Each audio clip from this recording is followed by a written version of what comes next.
Punduk halam mbak.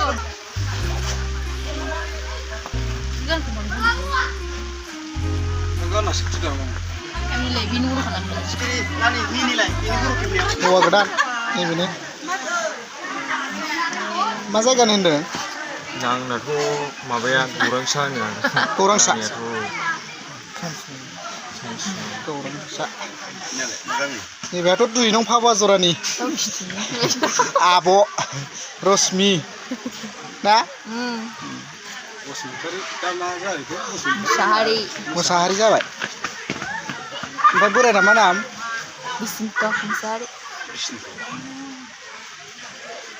Motel. Nani men. Kenal dah? Mana? Saran nama simpulah gitu. Hah? Man lebih nunggu lebih nunggu like maka simpan ikan. Dengar.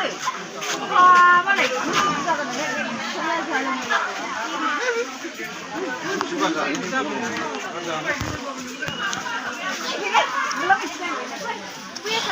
Bagus tu lah, nainan lalai ni jak kejiru ba.